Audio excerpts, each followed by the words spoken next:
Olá! Hoje a gente vai desvendar uma das aventuras mais audaciosas da engenharia e do urbanismo do século XX, a construção da capital do Brasil. Sim, Brasília, uma cidade que nasceu literalmente do zero, bem no coração do país. Essa é a grande pergunta, né? Vamos pensar, como se constrói uma capital inteira, do zero, no meio do nada? Imagine só a tarefa: erguer não apenas prédios, mas todo o centro político de uma nação num planalto que era completamente desabitado. Bom, vamos mergulhar nessa história. E se eu disser que esse projeto gigantesco foi concluído em apenas 41 meses? É isso mesmo, menos de 4 anos. Uma velocidade que, nossa, desafiou todas as expectativas da época. Era algo realmente impressionante. E essa pressa toda tinha um nome: Juscelino Kubitschek, o JK. O lema do governo dele era 50 anos de progresso em 5 de governo.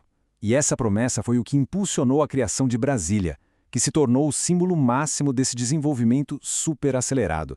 Mas, olha, essa ideia não surgiu do nada, não. Para entender essa mudança tão radical, a gente precisa voltar um pouquinho no tempo e conhecer a visão que estava por trás de tudo isso.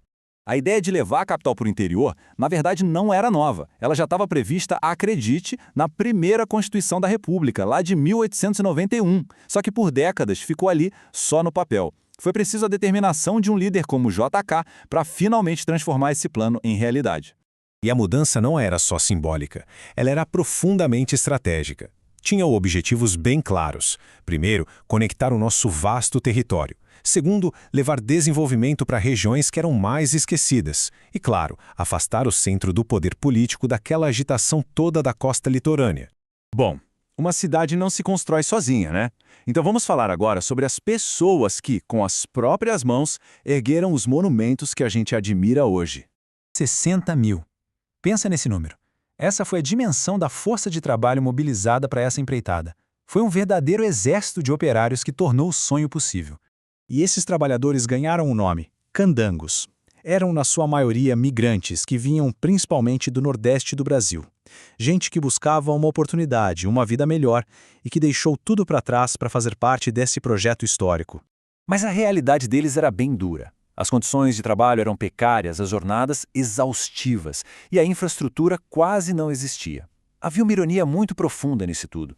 Enquanto eles erguiam uma utopia modernista, toda planejada, muitos viviam em acampamentos improvisados. Foi o suor e a resiliência desses candangos que não só formaram a base da capital, mas também deram origem às cidades satélites que cresceram ao redor do plano original. Agora, vamos falar do design, porque Brasília não é uma cidade comum, e a sua forma única é o resultado da visão de duas mentes simplesmente geniais.